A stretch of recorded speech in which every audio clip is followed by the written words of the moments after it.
And we were talking about one of the things that Elon Musk said. And he said that there's only 2 car companies in North America that never went bankrupt: Tesla and Ford Motor Company. Maybe I'm optimistic, but that sounds like an open invitation to let's get together. Have you guys ever thought about getting closer with Tesla, or is that a... I'm going to leave that one to you. There are always possibilities with a great company like Tesla. But frankly, there were too much. The reality is we've shrunk the company in a way down to the essence of what we do really well. And now we have a chance to build it and grow it around those same core expertise. Welcome to Electrified. It's your host, Dylan Loomis. Quick shout out to my newest patron, Nick H. Thank you for choosing to support the channel. First up today, if you somehow missed it, I'll have Rob's petition and the letter to senators both linked below if you want to do your part in trying to stop these excessive EV tax credits, potentially for plug-in hybrids. Tesla released a new 14A filing this morning ahead of the annual shareholder meeting that is this Thursday, August 4th at 5:30 p.m. Eastern Standard Time. This filing was just Tesla responding to a proxy advisory firm's suggestions about how shareholders should vote. If you already voted, you can change your vote, but you won't need to if you voted in line with Tesla's recommendations. The quick summary of this document was Tesla just giving facts to support its desire that shareholders vote for proposals number 1 through 5 and against numbers 6 through 13, which were Tesla's prior recommendations anyway. Also, you can now ask and vote for other questions for Tesla's annual meeting this Thursday on the SEC platform. This will also be linked below, and here are some of the top questions so far. How is Tesla preparing for a potential recession next year? When will the stock split be? When will the Semi be available? And how many factories are needed to achieve the long-term target of 20 million units produced per year? Over the weekend, there was plenty of chatter about this. I just want to remind you, it's just noise. And although the noise is pretty loud, it's coming from a very small minority of people. The fact is that when push comes to shove and it's time for these consumers to actually make a purchase, the percent of people who are going to buy an inferior product, aka any of Tesla's competition, is actually very low. So just do your best to tune this out. For the foreseeable future, Tesla does not have any form of a demand problem. If you've been following Tesla for a few years, I'm sure you've probably seen a Tesla hater get into a Tesla, drive it, experience it, and then slowly they start to think, hey, this Elon guy's not so bad after all. This is a rumor, but an interesting one. Chris Zhang says Tesla's Gigapress supplier will be replaced from Italy's Idra to Switzerland's Buhler next year. The latter is also one of the world's 6 largest die casting giants. It rejected Tesla's demand for a 6,000 ton level Gigapress in 2019, but now their products offer better performance. If you think this is Buhler, I looked it up and the company's video says it Buhler. The one word I would have trouble believing is replaced. I don't think Tesla is going to replace Idra outright. However, having another supplier for these Gigapresses would of course be a good thing. Chris said the source comes from the employees of a Chinese car startup. Over the next year, China will have a large number of models with this integrated die casting in mass production. They analyze and benchmark Tesla, and they're smarter and more diligent than car companies in other countries. Here we have a press release from Buhler late last year. Their Gigapress machines are called the Carrot series, and they said we see a huge increase in the demand for ever larger machines. Last week we talked about how Tesla's Gigapress machine at Giga Berlin was making around 60% scrap material. After the upgrades, that number was dropped down to around 10%. The point is, scrap material is a big deal with the current iteration of these Gigapresses. Buhler is saying their vision is 0% scrap, 40% less cycle time, and 24/7 uptime. We also know that the shipping and assembly times right now for Idra can be close to 1 year. Now, Buhler is saying because they are manufacturing these Gigapresses in Asia, Europe, and North America, this helps to ensure short delivery times thanks to shorter transport routes and a reliable supply of spare parts. Local service engineers support foundries and automotive manufacturers with quick on-site support, remote support, and in-depth training. And here's a glimpse of the Buhler Carrot series.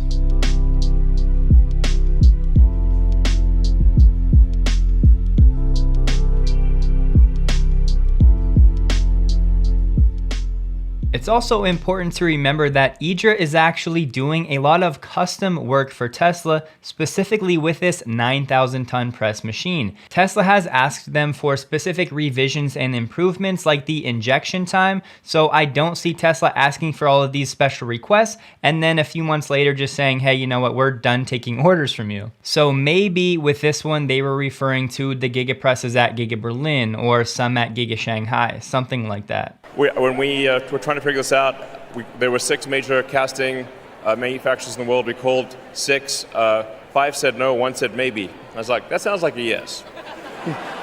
So this green part right here, it checks out. Dating back, I think like 8 years or so, NEVs or new energy vehicles in China have been exempt from new purchase taxes.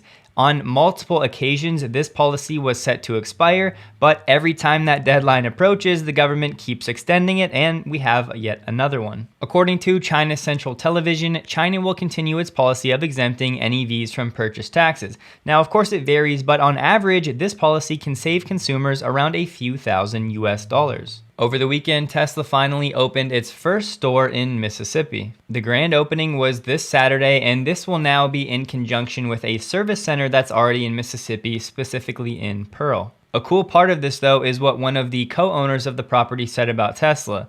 They have a lot of super intelligent people, and the way they operate is totally different than the typical big company. It's been fun. This was reported on back in May, however, now it's official. If you're somewhat geographically challenged like myself, Brandon, Mississippi is somewhere near the middle of the state-ish. A quick shout out to 2 new apps that could make your Tesla ownership experience a little bit better. The first is Replug. This is a free app for download in the iOS App Store. I'll have a link below. Absolutely no affiliation with this company. It just seems to be getting really good initial reviews, and you can do trip planning from your mobile device with the Supercharger network integrated. I know that a Better Route Planner now has some mobile features as well, but it's a free app, so it might be worth giving it a shot to see if you like it. Another one is the Tessie app that I have heard great reviews on. The creator of this app actually posted in Reddit sharing the code Reddit Friends if you use that to get 10% off forever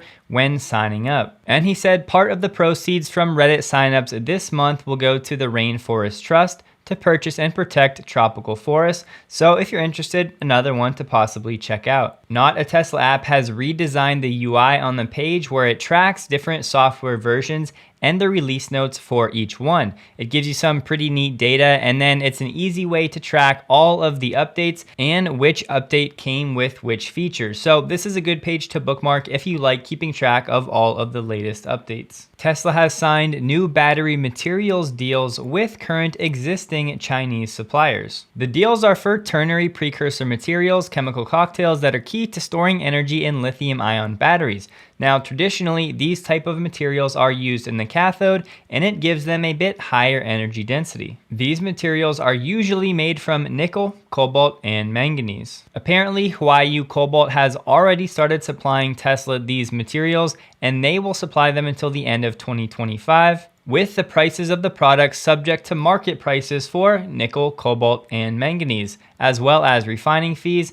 The other company, CNGR, will supply Tesla between 2023 and 2025. Here it is again, a list of Tesla's direct suppliers from its impact report last year. Huayu, material, cobalt, and nickel in China, and this is a refiner. Same exact thing for Hunan CNGR. Some people are taking this and speculating that Tesla is beginning production of 4680s in Shanghai. I wouldn't go that far with this bit of news. I do think at some point that makes sense for Tesla, but I'm not sure this is the news that will mean it's happening right now. Although, with the Shanghai expansion still seemingly being negotiated right now, it's not totally out of the question that 4680 production is looming in Shanghai. Alex had a great thread talking about Starlink and saying SpaceX has developed a space-stable dielectric Bragg reflector film that reduces satellite visibility by an order of magnitude. What's even cooler than that though, SpaceX will offer this film at cost as a product on the Starlink website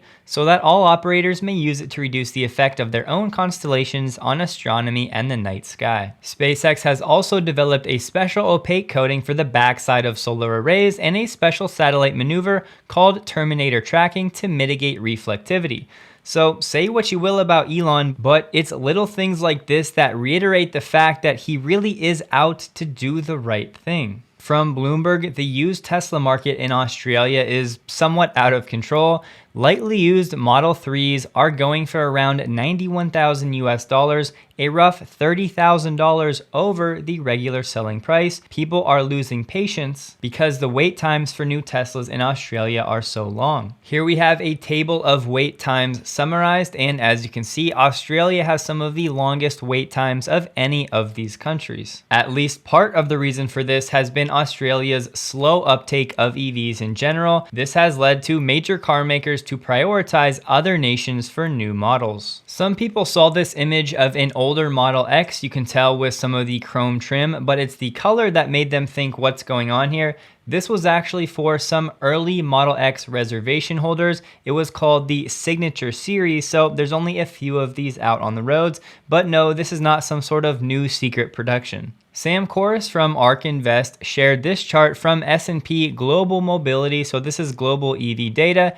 This last chart section is for the first half of this year. Of course, purple is ICE and green is electric. So looking at the broader global market, the sale of gas-powered vehicles, with the exception of 2021, is on a nice steady downtrend, exactly what we want to see. Sam did say on Twitter that these charts were for full battery electric vehicles only, no hybrids, and this chart shows us in the first half of this year, there have been more EVs sold than all of 2020. Lisa Drake, a VP at Ford, just said, "We make about 2,000 Mach-E's per week. Demand clearly exceeds that, and when we change over our plan next year, we will accelerate very quickly to about 4,000 per week. There's not a lot of underutilized capacity on our way to 600,000. 2,000 a week works out to a run rate of around 100,000 per year if you allow 2 weeks for factory shutdown." Not to belabor these points too much, but who doesn't love seeing charts like this? This from Cox Automotive, US sales by OEM the first half of this year compared to the first half of last year.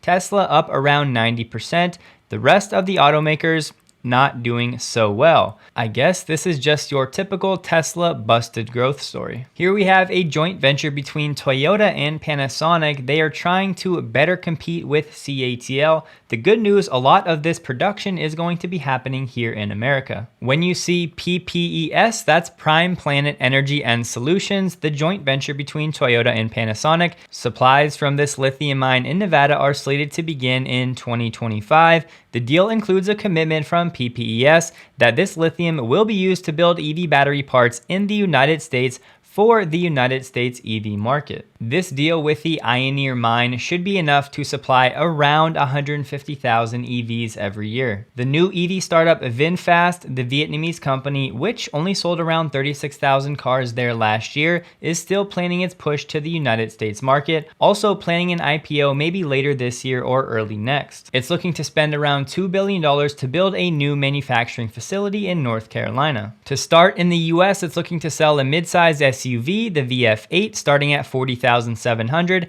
and the VF9 starting at $55,500. Delivery is expected to start the end of this year. Now, these prices seem good, but VinFast takes the Neo route and it actually does the battery pack leasing. So this is why they can offer starting prices that are sometimes $15,000 to $20,000 lower than they otherwise would be. This will be interesting to watch at the very least.